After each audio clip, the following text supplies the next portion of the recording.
ಸಹಾಯಕ ಕುಲಸಚಿವರು ಶ್ರೀಯುತ ಶಹಜಾನ್ ಮುದುಕವಿ ಅನ್ನುವಂಥವರು ಒಂದಿಷ್ಟು ವಿಷಯಗಳನ್ನು ಹಮ್ಮಿಕೊಂಡ್ರು.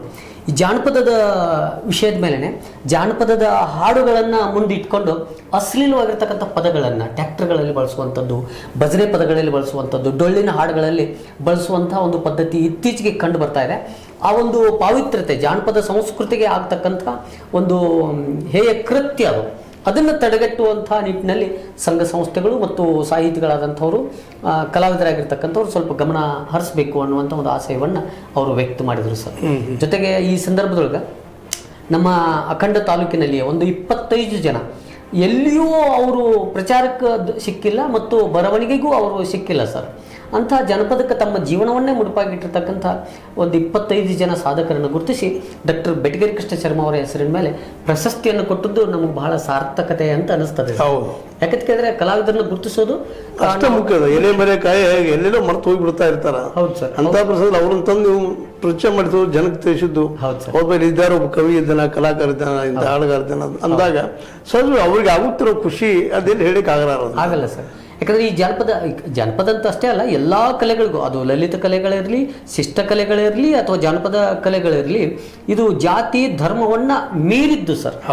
ಇದು ಪ್ರತಿಭೆಯಿಂದ ಬರುವಂಥದ್ದು ಮತ್ತು ಅನುಭವ, ಪ್ರತಿಭೆ ಮತ್ತು ಅನುಭವ, ನೋವು, ಸಂಕಟ, ಸಂತೋಷ ಮಿಳಿತವಾಗಿ ಬಂದಂಥದ್ದು. ಹೌದು. ಮತ್ತು ಹೆಚ್ಚಾಗಿ ನಾನು ಒಬ್ಬ ಜಾನಪದ ಅಧ್ಯಯನದ ವಿದ್ಯಾರ್ಥಿಯಾಗಿ ಭಾಳಷ್ಟು ಸಂಶೋಧನೆ ಮಾಡುವಂಥ ಸಂದರ್ಭದೊಳಗೆ ಈ ಜಾನಪದ ಕಲೆಗಳು ತಳ ಸಮುದಾಯದ ಜನಾಂಗದಲ್ಲಿಯೇ ಹೆಚ್ಚು ಎದ್ದು ಕಂಡು ಬರ್ತಾವೆ ಸರ್, ಮೇಲ್ವರ್ಗದಲ್ಲಿ ಕಂಡು ಬರೋದಿಲ್ಲ. ಆಮೇಲೆ ಇಲ್ಲಿ ಮೇಲ್ಮಟ್ಟಿಯಿಂದ ಒಬ್ಬ ಮುಸ್ಲಿಂ ಮನುಷ್ಯ ಸರ್, ಆತನಿಗೀಗ 68 ವಯಸ್ಸು, ದಾಸರ ಪದಗಳನ್ನ ಹಾಡ್ತಾನೆ ಸರ್. ಅವನು ಇಸ್ಲಾಂ ಧರ್ಮದವ ಅನ್ನೋದು ನಮ್ಗೆ ಗೊತ್ತಾಗೋದಿಲ್ಲ ಸರ್. ಅಷ್ಟು ಶುದ್ಧವಾದ ಭಾಷೆಯಲ್ಲಿ ದಾಸರ ಪದ್ಯಗಳನ್ನ ಅನೇಕರು ಇನ್ನೂ ನಮ್ಮ ಹಳ್ಳಿಗಾಡಿನಲ್ಲೇ ಜಾತಿ ಧರ್ಮ ಲೆಕ್ಕಿಲ್ಲದ ಒಂದೊಂದು ಹಳ್ಳಿಗಳಲ್ಲಿ ಮುಸಲ್ಮಾನರೇ ಇಲ್ಲಲ್ಲೇ. ಅಲ್ಲೇ ನಿಜವಾಗೂ ಹಿಂದೂಗಳು ಮುಸ್ಲಿಂ ಧರ್ಮಗಳ ಆಚರಣೆ ಮಾಡ್ತಾರ, ಮೊಹರಂ ಹಬ್ಬ ಮಾಡ್ತಾರ, ಕುಣಿತ ಮಾಡ್ತಾರೆ. ಇಲ್ಲೆಲ್ಲ ಮೊರಬ ರಾಯಬಾಗ್ ತಾಲೂಕು ಅದ್ಭುತ ಒಂದು. ಹೌದೌದು. ಮತ್ತು ನಮ್ಮ ಭಾಗದಲ್ಲಿ ಬಹುದೊಡ್ಡ ಒಂದು ಕಲಾ ಪ್ರಕಾರ ಸರ್, ಜಾನಪದ ದಟ್ಟಿ ಕುಣಿತ ಅಂತ ಬರ್ತದೆ. ಹಡಿಗನಾಳದ ಸ್ಪೆಷಲ್ ಸರ್ ಅದು.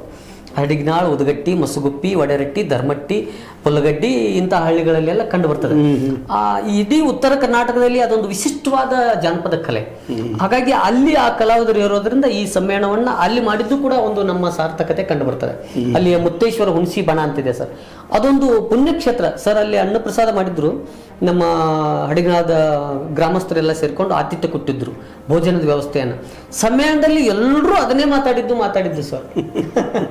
ಅಂತ ಅಂದ್ರೆ ಒಂದು ದೇಶೀಯ ಜನ, ಅದು ಅನಕ್ಷರಿ ಜನ ಅಡಿಗೆ ಮಾಡಿ ಬಂದವ್ರನ್ನೆಲ್ಲ ಉಣಬಡಿಸಿ ಕಳಿಸೋದಿದೆ ಅಲ್ಲ ಸರ್. ಆ ಸಂಸ್ಕೃತಿ ನಮ್ಮ ಕನ್ನಡ ನೆಲದ ಪಾವಿತ್ರ್ಯತೆ, ಪರಂಪರೆ, ಅದೇ ಸಂಸ್ಕೃತಿ, ಅದೇ ಅಲ್ಲ ಅಲ್ಲಿ ನಿಜವಾದ ಶಕ್ತಿ ಅಲ್ಲಿದೆ ಸರ್. ಮತ್ತೆ ಅಡಿಗೆ ಸಹಿತ ಅಷ್ಟು ರುಚಿಯಾಗಿರ್ತದೆ. ಅವ್ರಿಗೆ ಇಷ್ಟ ಆಗ್ಬೇಕು, ಇಷ್ಟ ಸ್ಪೂನ್ ಹಾಕ್ಬೇಕು ಅಷ್ಟೇ ಅಂತ ಏನಿಲ್ಲ.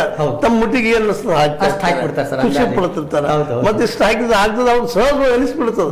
ಅದು ಅವ್ರ ಜ್ಞಾನ ಅಲ್ಲದು, ಅನುಭವ. ಹೌದು. ಹಾಗಾಗಿ ಈ ಕಲೆಗಳನ್ನು ಅಳವಡಿಸಿಕೊಂಡಂಥವ್ರು ಬಹಳಷ್ಟು ಜನ ತೆರೆಮರೆಯಲ್ಲಿ ಇದ್ದಾರೆ ಸರ್. ನಮ್ಮ ಶಿವಯೋಗಿ ಬಿದ್ರಿ ಅನ್ನೋಂಥ ಒಬ್ಬ ಜಾನಪದ ಸಾಹಿತಿಗಳು ಹೇಳ್ತಿದ್ರು, ಹಿರಿಯರು. ಅವರೊಂದು ಮಾತು ಹೇಳ್ತಿದ್ರು ಸರ್, ಜನಪದರು ಅಂತಂದ್ರೆ ಹೆಸರಿಲ್ಲದವರು ಮತ್ತು ಹೆಸರು ಒಲ್ಲದವರು ಅಂತ. ಹೌದು, ಆ ಮಾತು ಎಷ್ಟು ಸತ್ಯ ಸರ್.